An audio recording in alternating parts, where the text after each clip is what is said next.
Hi, first graders. For those of you who don't know me, I'm Miss Jobst, and I teach first grade here at Adel. Today I'm going to share with you a story called The Girl Who Never Made Mistakes by Mark Pett and Gary Rubenstein, illustrated by Mark Pett.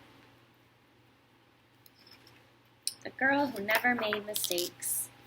For Millie and Sarah. For Beatrice Bottomwell, Friday began like any other day. She matched her socks, and of course she put her shoes on their proper feet. She remembered to feed her hamster, Humbert, his favorite food, broccoli. And when she made a sandwich for her brother Carl's lunch, she used exactly the same amount of peanut butter as jelly. When she stepped outside to greet her fans, she didn't forget to say good morning and thank you. They asked if she made her bed. She had. They asked if she forgot to do her math homework. Nope. What about tonight's talent show? They asked. I'm ready, said Beatrice with a smile. After all, her juggling act had won 3 years in a row.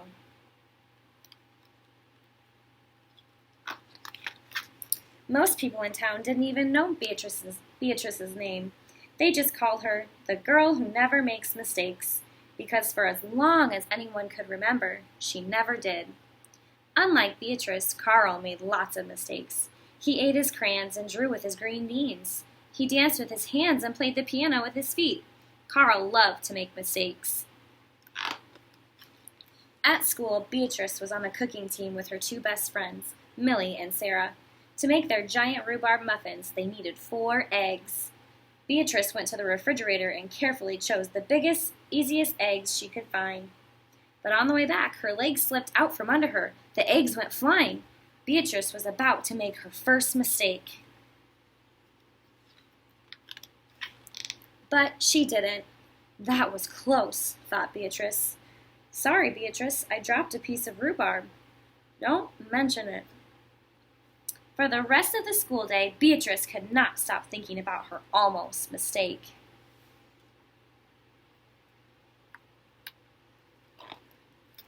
On her way home from school, Beatrice watched Millie and Sarah ice skating in the park. Come join us, said Millie. It's fun, said Sarah. Beatrice watched them slip and slide on the frozen pond. Millie and Sarah laughed as they wobbled on the ice. No thanks, said Beatrice. At supper, Beatrice barely touched her food. Is everything all right, kiddo? Asked her father. I'm worried I'll mess up tonight, said Beatrice, and everyone will be watching. Worry? You don't make mistakes, he said with a smile. Beatrice tried to smile, too. After supper, Beatrice got ready for the talent show. First, she woke Humbert from his nap. Next, she got the salt shaker from the kitchen table. Finally, she filled a balloon with water. The school auditorium was packed. Beatrice felt her stomach jumping around inside her.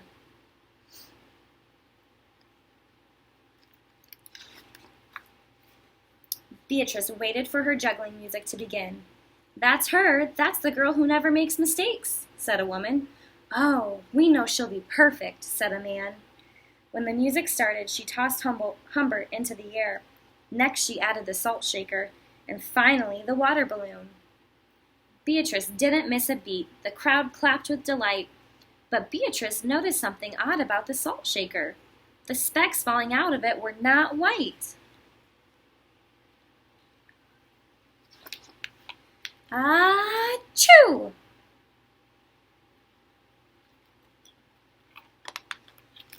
Humbert was so surprised by his sneeze that he grabbed the water balloon with his claws. Kablooey! Humbert, pieces of water balloon, and the pepper rained down on top of Beatrice. For the first time in as long as anyone could remember, Beatrice made a mistake, and it was a big one.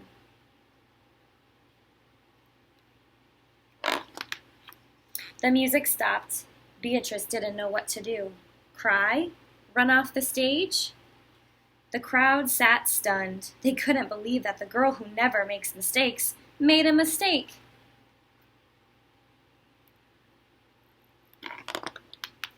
Beatrice looked up at Humbert. He looked back at her. His hamster fur was soaked and speckled with bits of balloon. Beatrice let out a giggle. The giggle grew into a chuckle, and the chuckle became a laugh. The people in the crowd looked at each other and then back at Beatrice. They began to giggle, then chuckle, then finally roar with laughter. Beatrice and the audience laughed until they couldn't remember why they were laughing. That night, Beatrice slept better than she ever had. In the morning, no fans greeted Beatrice. When she got dressed, Beatrice, for no reason at all, put a polka dot sock on one foot and a plaid sock on the other.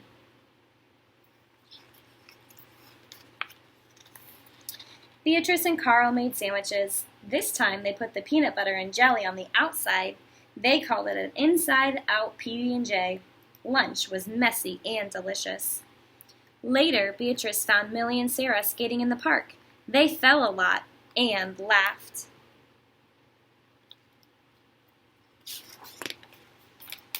Now, people no longer call her the girl who never makes mistakes. They just call her Beatrice. So the lesson that Beatrice learned in this story was that even though she might have thought that she made a mistake, that in the end everything was okay and that she could try new things and wasn't afraid to skate on the ice with her friends or wear the mixed up socks or do silly things with her brother. And so she realized that making mistakes was okay.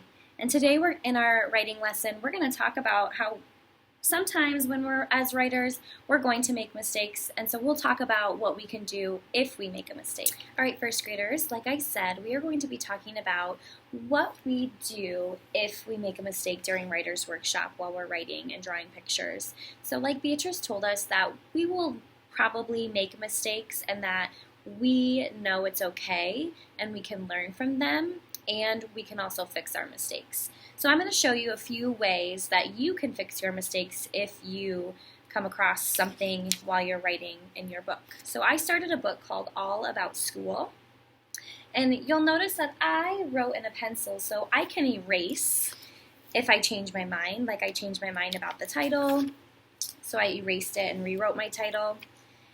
I wrote my sentences in pencil, and also, that way, like I said, I can erase it if I needed to, or if I wanted to say something different, I can erase it and write a new sentence. And I can also, after I write it in pencil, then if I decide I want to go over it in marker, I can do that too. So I could say all about school for my title. That way my title really stands out. And I'm going to wait because I drew a little pencil next to there, so I'm going to use crayons or colored pencils to color that in. So that way, since I used pencil first, I know that I didn't make a mistake, and then I went over it. Another way that we can fix our mistakes or prevent from making mistakes is being a brave speller. So when I'm a brave speller, I wrote my sentences, but I came to my last sentence and I'm writing, I can make new friends. And I really am struggling with how to write the word friends.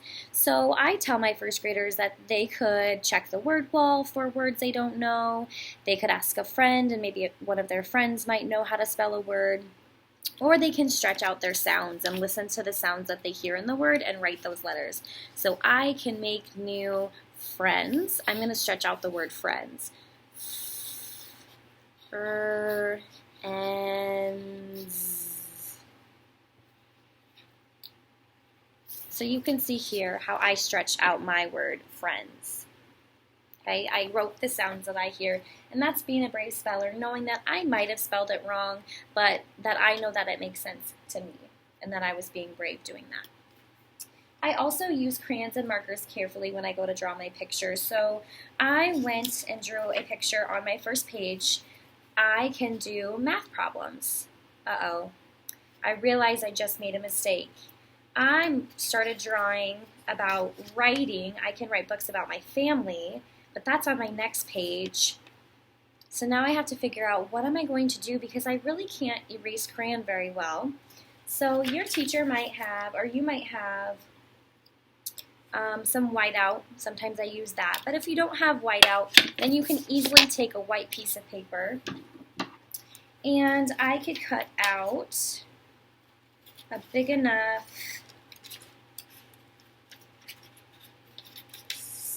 paper. See if that works.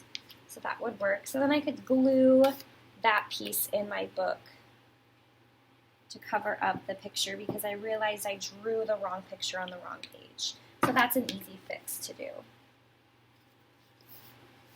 So I cover that up. So that's how you can cover mistakes with white paper. And then I can redraw my picture of me doing a math problem. Then on my next page, I realized I made another mistake. So my next page is actually over here, so I skipped a page. So cutting out a mistake page or cutting out or gluing together a skipped page, I can either take my scissors and cut it out, cut it completely out, as close as I can. So then it's just, I can do math problems, and my next page is I can write books about my family. Or I could have left it in there and glued, I could have put glue on this page and just glued it to the back of the other page so that it would have just fit as, these would have been glued together, so it would have fit as one page. So I could have done that too. Sometimes you might find that you accidentally ripped your page. Uh-oh. Once again, we made a mistake, but that's okay. We can fix that easily. Sometimes you might be able to just use tape to fix it. So I'm going to carefully kind of line it up, the paper again. I'm going to carefully put some tape on it, and that was an easy fix. And you can still read my sentence, and it's still, the page still works. Sometimes you might have to put tape on the back too. Okay, so I can write with a pencil, so I can erase if I make a mistake. I can be a brave speller. I can use crayons and markers carefully, and if I do make a mistake, then I can cover it with white paper. If I ripped a page, I can tape it back together. And it also, if I made a mistake on a page, whether it was in my picture or my words, I can just cut that page out, just like I cut out that extra, the skipped page that I did. So I could easily cut that out. And if you run out of space at the end of your story, like if I wasn't done after I said I can make new friends, then I can just add in more blank pages to the end of my book to add on more pages and staple it together if I wasn't finished with what I was saying in my story. So these are all things that you can do if you were to make a mistake. And so today when you go to writing, if you make a mistake, try one of these options and see how it goes. Happy writing!